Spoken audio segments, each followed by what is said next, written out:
नमस्कार, हमारे झारखंड में आपका स्वागत है। आपके साथ मैं हूं करिश्मा। खबरों की करेंगे शुरुआत। सबसे पहले बात करेंगे झारखंड में तेजी से संक्रमण घट रहा है। राज्य में बीते 24 घंटे में 154 नए कोरोना पॉजिटिव मरीज मिले हैं, जबकि 713 मरीज स्वस्थ होकर घर लौट चुके हैं। वहीं राज्य में कोरोना संक्रमण से मौत का आंकड़ा भी लगातार घट रहा है, जिसमें राजधानी रांची और रामगढ़ से एक एक मरीज की मौत हो गई है। राज्य भर में नए मिले संक्रमितों में सबसे अधिक पूर्वी सिंहभूम में 32, रांची में 17 संक्रमित मरीजों की पुष्टि हुई। स्वास्थ्य विभाग के आंकड़ों के मुताबिक राज्य में अब तक 5,084 लोगों की मौत हो चुकी है और इस समय कुल एक्टिव केस 3,395 है।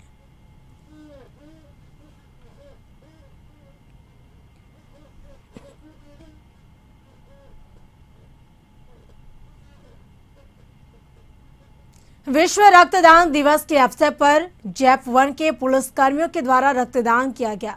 इस मौके पर जैप के कमांडेंट अनिश गुप्ता के द्वारा इसकी शुरुआत की गई।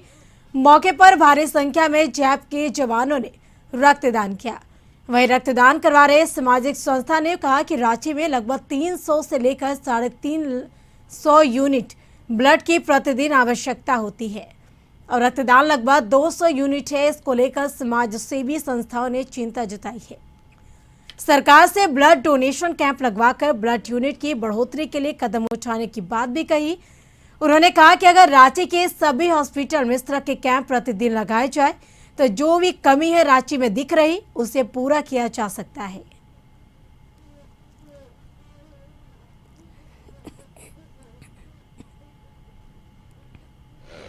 कोविड तो एक वजह अलग है ही, लेकिन इसी कोविड की वजह से मांग में भी कमी आई है। ऐसा नहीं है कि सिर्फ डोनेशन में उस कंपैरिजन में आप देखें तो मांग में भी कमी आई है। लेकिन कुल मिला के अगर हम हर चीज़ों को एक साथ आके सारे जो फैक्टर्स हैं जो इफ़ेक्ट करते हैं इसको, तो मुझे लगता है ये अगर हम प्रॉब्लम्स को फिक्स करना चाहते हैं, पहले तो जैप 1 का बहुत आभार। यहाँ नियमित रूप से कैंप लगता रहा है और जब कमांडेंट अनीश गुप्ता जैसे हों और अगर प्रभात जी जैसे यहाँ साजन मेजर हों तो चीज़ें आसान हो जाती है। एक एसएमएस में यहाँ कैंप हो जाता है, जिसके लिए पहले हम लोग को बहुत एफर्ट करना पड़ता था कई सालों पहले, लेकिन अब तो चीज़ें बहुत इजी हो गई हैं। यहाँ भी लोग तैयार रहते हैं। राज्य में संपूर्ण लॉकडाउन की धज्जियां पुलिसकर्मियों ने उड़ाई है। पुलिसकर्मियों ने ड्यूटी छोड़ बियर पार्टी की इसकी एक तस्वीर सोशल मीडिया पर वायरल हुई है। वायरल तस्वीरें काके रोड स्थित रॉक गार्डन परिसर के कमरे की है, जहां पीसीआर 10 के पुलिसकर्मी अपने पीसीआर रॉक गार्डन गेट के अंदर बंद करवा खड़ा कर दिया। इसके बाद परिसर के ही एक कमरे में सभी ने बैठकर जाम छलकाया। वीडियो में 4 वर्दी वाले पुलिसकर्मी और एक अन्य व्यक्ति शराब पीते नजर आए। इस वीडियो के वायरल होने के बाद एसएसपी सुरेंद्र कुमार झा ने संज्ञान लिया और कार्रवाई करते हुए एएसआई से 4 पुलिसकर्मियों को सस्पेंड कर दिया। एएसआई सुधीर कुमार सिन्हा, हवलदार सुखदेव उरांव, सिपाही निरंजन सिंह और चालक सिपाही वीरेंद्र तिर्की को सस्पेंड किया गया। साथ ही उन पर विभागीय कार्रवाई भी होगी।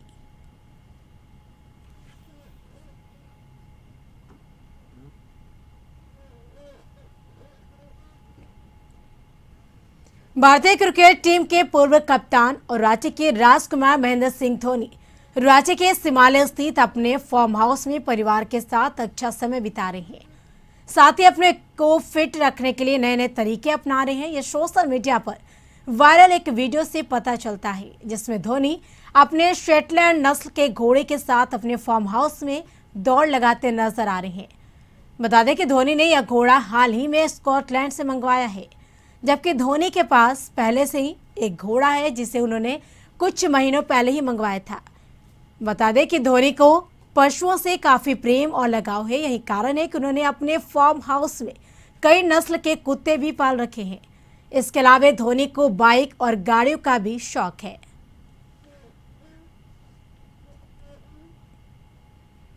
झारखंड में मानसून ने दस्तक दे दी है, जहां हर दिन बारिश की वजह से नदी नालों में जलस्तर बढ़ रहा। वहीं दूसरी ओर रोज कमाने खाने वाले लोगों के लिए मानसून की मार झेलनी पड़ रही है लोगों को।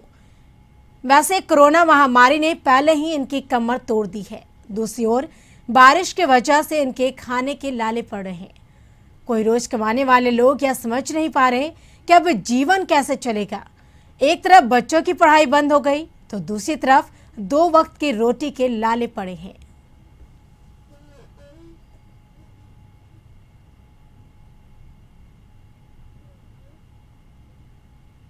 जामताड़ा साइबर थाना पुलिस ने करमाटांड थाना क्षेत्र के शिकर पोसनी गांव में साइबर अपराध के अड्डे पर छापेमारी की और 3 साइबर अपराधियों को साइबर अपराध करते रंगे हाथ धर दबोचा, जबकि एक भागने में सफल रहा।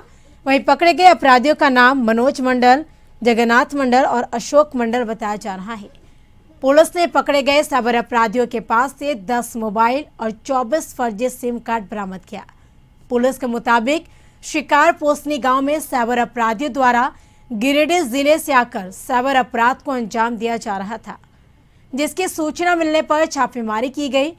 आपको बता दें कि करमाटांड थाना क्षेत्र साइबर अपराधियों का गढ़ है और अपराधियों को पकड़ने के लिए इन दिनों पुलिस द्वारा लगातार छापेमारी अभियान चलाया जा रहा है।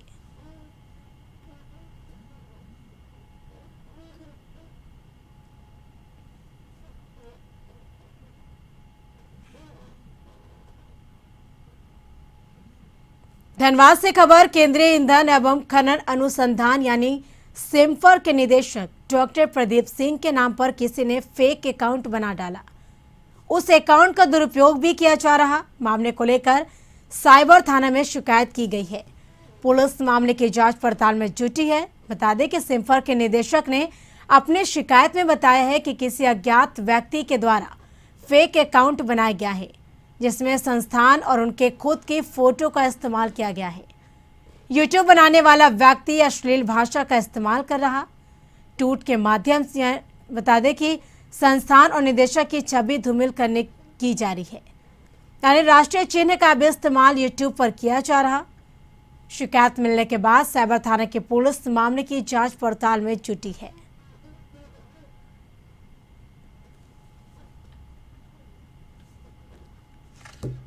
डॉक्टर साहब के नाम से बनाया गया है। तो जब हम लोगों ने देखा तो जो पिछले कुछ दिनों पहले आपने कुछ न्यूज़ देखा होगा, कुछ मानदेय के बारे में भ्रांतियाँ या कुछ था, उससे रिलेटेड उसी वीडियो को लिंक करके ये यूट्यूब चैनल ये बनाया गया है और उसी के बारे में इसमें ट्वीट किया जा रहा था। एंड देन सब्सिक्वेंटली हम लोगों ने यूट्यूब में रिपोर्ट किया एंड देन साइबर सेल में कंप्लेन लॉन्च किया, क्योंकि झगड़ा मेरे साथ ऑनलाइन हुआ है एंड डायरेक्टर सर के अकाउंट से इम्पर्सोनेट करके किया गया है।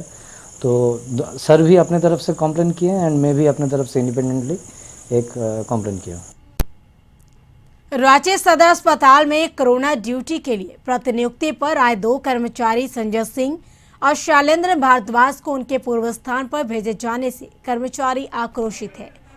इसी को लेकर सदर अस्पताल के परमानेंट और आउटसोर्सिंग पर काम करे कर्मचारियों ने धरना देते हुए सिविल सर्जन हाय हाय का नारा लगाया है। प्रदर्शन करे कर्मचारियों का कहना है कि इन दोनों ही कर्मचारियों के सदर अस्पताल में प्रतिनियुक्ति से काम सुचारू ढंग से चल रहा था।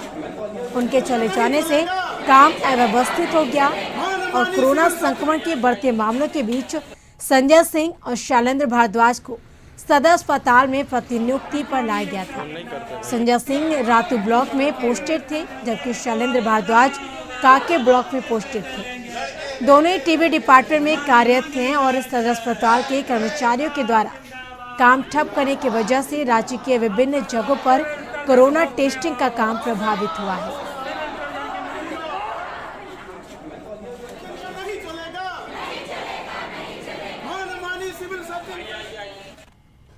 टेस्टिंग होता है वो हम ही लोग करते हैं, कोविड टेस्ट, और आज नहीं 1.5 साल पहले से काम करते आ रहे हैं, ठीक है। लेकिन बहुत दुख के साथ हमको कहना पड़ रहा है कि हमारे जो वरीय कर्मचारी श्री संजय सिंह जी थे, जो शुरू से काम करते आए हैं, सभी का नेतृत्व किया।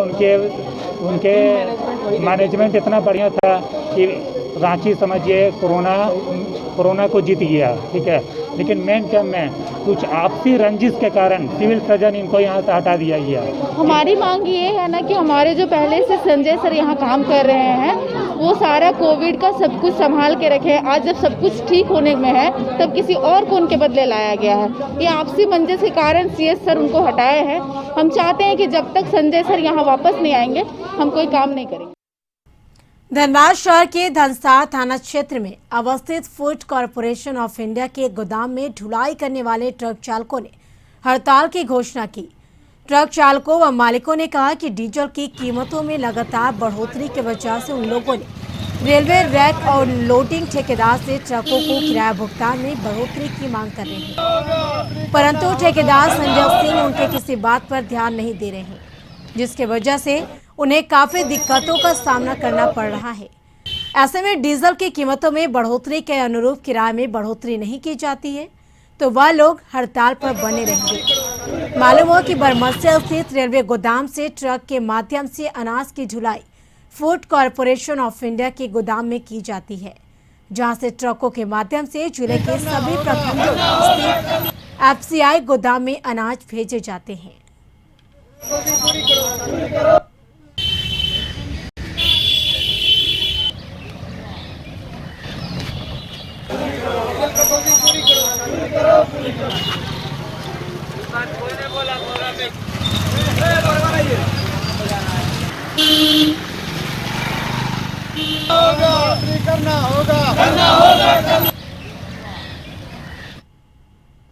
डीजल का रेट बढ़ा है इसलिए।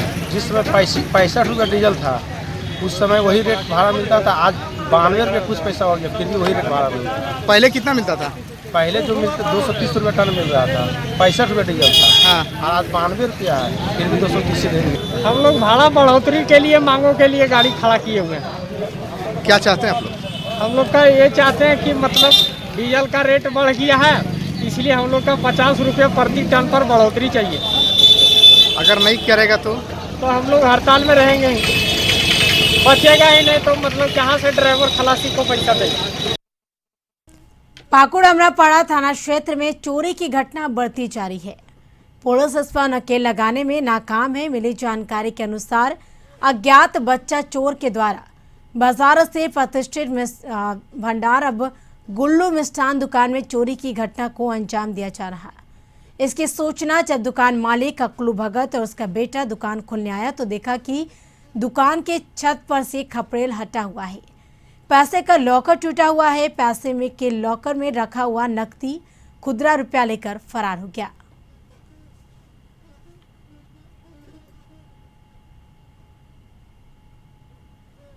यहाँ रुकेंगे एक छोटे से ब्रेक के लिए। ब्रेक के बाद जल्द हाजिर होंगे। रांची के पुंदांग ओपी क्षेत्र में इन दिनों चोरों का आतंक जारी है और आलम यह है कि चोरों की वजह से लोग अपने घरों के बाहर पोस्टर चिपका रहे हैं, जिसमें लिखा जा रहा कि यहाँ पहले भी चोरी हो चुकी है, बेकार मेहनत ना करें। मतलब साफ है कि चोरों के आतंक से मकान मालिक या किरायादार इतने परेशान हैं कि अपने घरों को बंद करके जाने में भी डरते हैं। रांची के पुंदांग ओपी क्षेत्र के भगवती नगर में एक साथ कई घरों में चोरी की घटना को अंजाम दिया गया, जिसमें लाखों रुपए के जेवरात सहित कीमती सामान और नकद चोर ले उड़े। हाल तो अभी बहुत ख़राब है क्योंकि यहाँ पे ऑलमोस्ट हर घर में 1-2 बार चोरी हो चुका है। पता नहीं प्रशासन अभी क्या कर रहा है, समझ में नहीं आ रहा। ऑलरेडी वहाँ पे रिक्वेस्ट किया हुआ है कि यहाँ पेट्रोलिंग करने के लिए, लेकिन अभी तक कोई सुनवाई नहीं है उसके लिए। हम 6 बजे शाम में यहाँ से निकले हुए थे। अपना मतलब वाइफ का मतलब कोरोना का वैक्सीन का मतलब थी, वैक्सीन दिलवाना था। तो हम सोचे का मतलब इसको हमारा ससुराल हुआ मतलब कि किस काम होते लक्ष्मी नगर। तो सोचे कि बच्चे लोग और वाइफ को वहीं छोड़ दें और रात को 10 बजे तक आ जाएँ। तो एक्चुअली मतलब कल पानी होने लगा बहुत ज़्यादा रात में, तो हम आ नहीं पाए और ससुराल में ही रुक गए। तो सुबह हमको यहाँ पता चला हमारे सामने से मतलब मोहल्ला के लोगों से कि नहीं यहाँ पे घर का ताला टूटा हुआ। बोकारो में बड़े पैमाने पर अवैध लोहा का कारोबार फल फूल रहा है। एक बार फिर से माराफारी थाना पुलिस ने आजाद नगर के एक आवास में ऑटो में रखे 1.5 क्विंटल रेलवे का फिश प्लेट बरामद किया। माराफारी थाना पुलिस ने आजाद नगर के सुनील कुमार बंडवाल को भी गिरफ्तार किया। माराफारी थाना पुलिस ने इस बाबत रेलवे पुलिस को इसकी सूचना दी। माराफारी थाना प्रभारी दुल्लड़ चौरे ने बताया कि गुप्त सूचना मिली थी कि आजाद नगर के घर में अवैध लोहा रखा हुआ है। पुलिस ने वहां जाकर छापेमारी की तो यह आवाज सुनील कुमार बर्नवाल का निकला। घर में रखे ऑटो की जब तलाशी ली गई तो ऑटो से 1.5 क्विंटल रेलवे का फिश प्लेट बरामद किया गया। सुनील कुमार को गिरफ्तार कर लिया गया और अन्य आरोपियों की गिरफ्तारी के लिए छापेमारी जारी है। एक व्यक्ति है जिसका नाम सुनील वर्माल है। ये रेलवे का जो है कुछ लोहा को चोरी करने का काम करता है और इसके साथ और भी लोग शामिल हैं। इस सूचना के आधार पर हमने उनके घर पर और जहां ये टेम्पो अपना खड़ा करता है वहां हमने रेड मारे। अधिक जानकारी के लिए बोकारो से हमारे संवाददाता संजीव जुड़ चुके हैं फिल्म पे। संजीव, जो बातें सामने आ रही है कि बड़े पैमाने पर अवैध लोहा का कारोबार जारी है, इस मामले में किन लोगों की गिरफ्तारी हुई है, क्या अहम जानकारी इस खबर को लेकर? देखिए, निश्चित तौर पर बोकारो जिले में अवैध लोहा का धंधा किया जा रहा है, उसी को लेकर के पुलिस लगातार छापेमारी कर रही है। और उसी माराफारी थाना अंतर्गत उसी व्यक्ति का 3 गाड़ी को पुलिस ने जब्त किया है। और जिस गाड़ी आज जो एक गाड़ी का जब्त किया गया था और 3 दिन पहले भी 2 गाड़ी को जब्त किया गया। तो जिस तरह से अवैध धंधा करने वालों का जो मनोबल हाई है बोकारो जिला में, उसी तरह जो है पुलिस भी कार्रवाई कर रही है। और उसी क्रम में आज जो है माराफारी थाना को अहम कामयाबी मिली है। और देख सकते हैं तस्वीर में कि जिस तरह से गाड़ी के अंदर से जो है लोहा को लेकर के जा रहे हैं और अवैध कारोबारी कर रहे हैं, तो कहीं न कहीं पुलिस के लिए चुनौती है। लगातार पुलिस केस करती है, लेकिन ड्राइवर को गिरफ्तार करके जो पुलिस में अपराधी अवैध धंधा करने वाले हैं उनकी गिरफ्तारी नहीं हो पा रही है। लगातार पुलिस छापेमारी कर रही है, लेकिन जो है अवैध लोहा का तस्कर जो है उसकी गिरफ्तारी नहीं हो पा रही है। लेकिन अवैध धंधा करने के बाद लोहा को जब्त कर लिया जा रहा है। जी बिल्कुल, तमाम जानकारी के लिए शुक्रिया। बढ़ेंगे अगली खबर की ओर। जमशेदपुर के बागेबेड़ा थाना अंतर्गत रोड नंबर 6 निवासी मिथुन शर्मा की धर्मपत्नी प्रिया शर्मा ने नदी में कूदकर आत्महत्या का प्रयास किया। वहीं नदी में नहा रहे स्थानीय लोगों ने जैसे ही महिला को नदी में डूबते देखा, महिला को नदी से बाहर निकालकर सदर अस्पताल में भर्ती कराया गया, जहां महिला की स्थिति खतरे से बाहर है। महिला के आत्महत्या के प्रयास के पीछे क्या कुछ कारण है, इस संबंध में महिला से पूछे जाने पर उसने कुछ भी बोलने से साफ इनकार कर दिया। मिली जानकारी के अनुसार घरेलू विवाद के कारण ही महिला ने आत्महत्या का प्रयास किया है। वहीं पति मिथुन शर्मा ने कहा कि आज तक उनका और उनकी धर्मपत्नी के बीच किसी तरह का कोई विवाद भी नहीं हुआ है।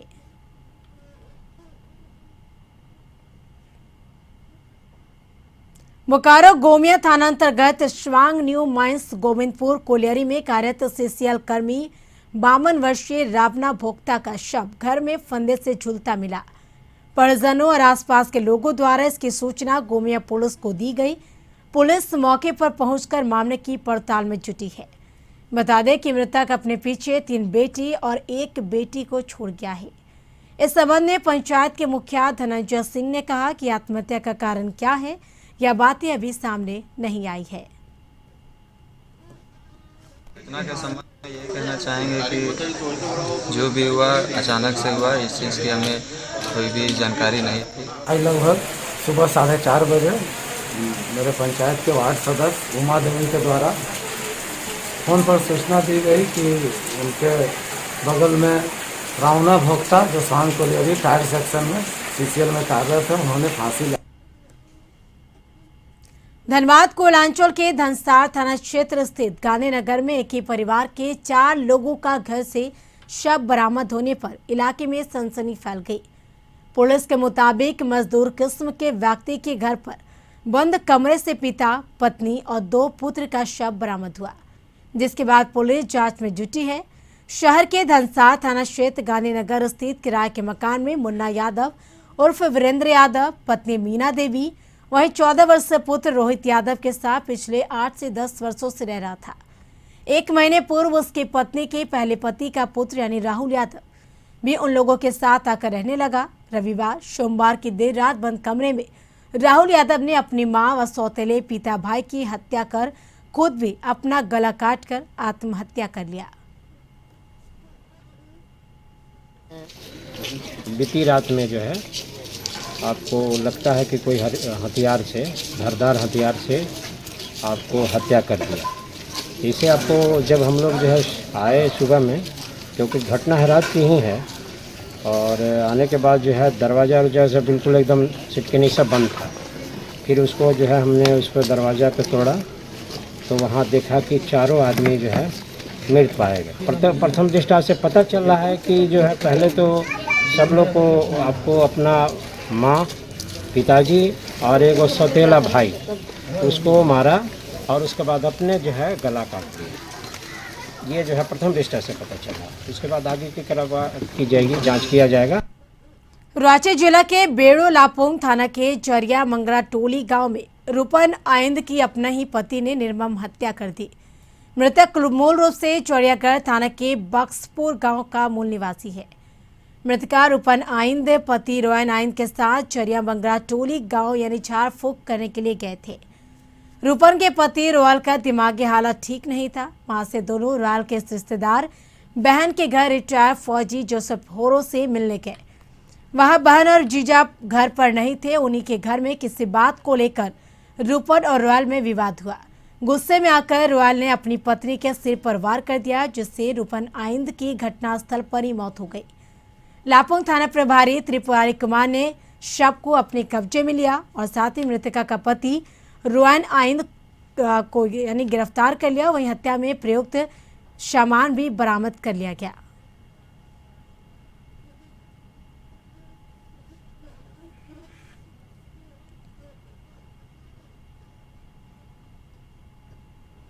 कोरोना संक्रमण धीमी पड़ी रफ्तार के बाद यानी बोकारो सदर अस्पताल में ओपीडी सेवा शुरू कर दी गई।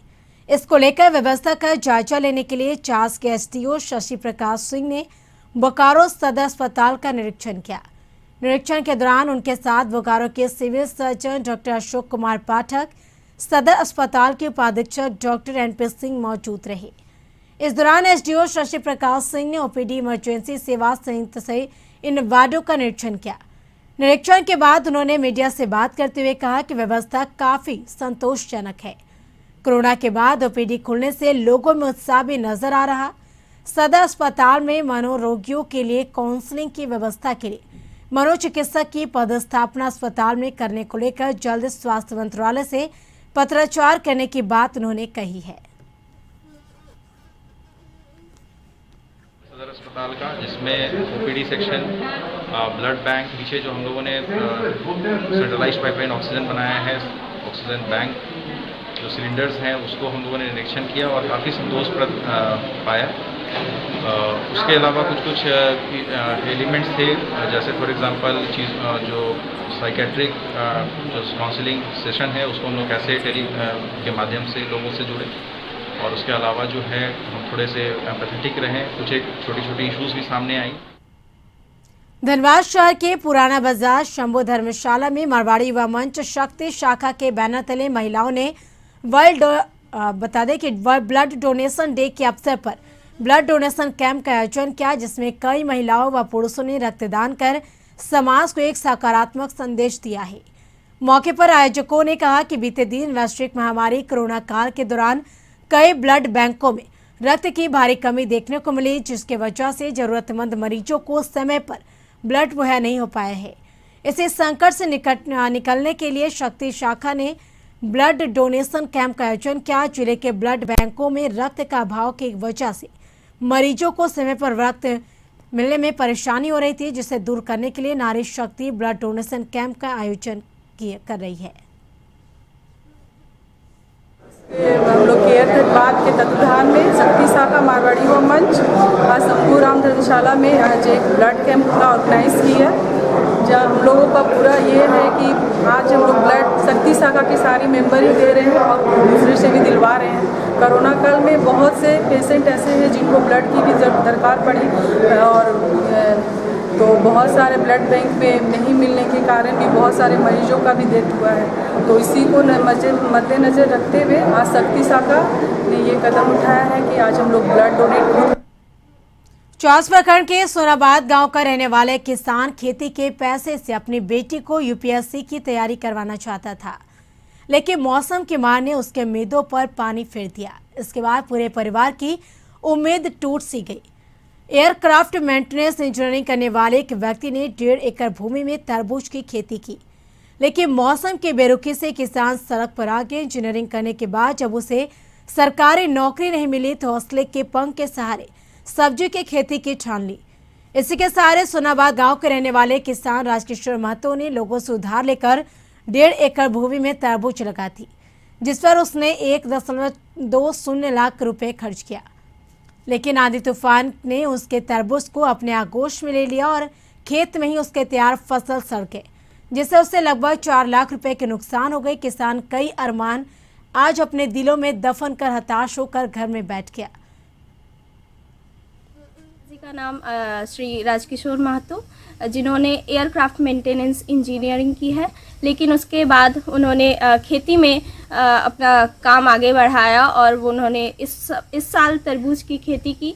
लेकिन तूफान और लॉकडाउन के कारण उनकी खेती में काफ़ी नुकसान हुआ। कृषि पदाधिकारी जिला कृषि पदाधिकारी को पत्र लिखा और प्रतिलिपि उपायुक्त महोदय को दिया और फिर कृषि मंत्रालय को भी प्रतिलिपि दिया मैंने। अभी तक कोई कार्रवाई उसमें हुई नहीं है। इसके साथ इस बुलेटिन में फिलहाल इतना ही। आप बने रहिए कशिश न्यूज के साथ। नमस्कार।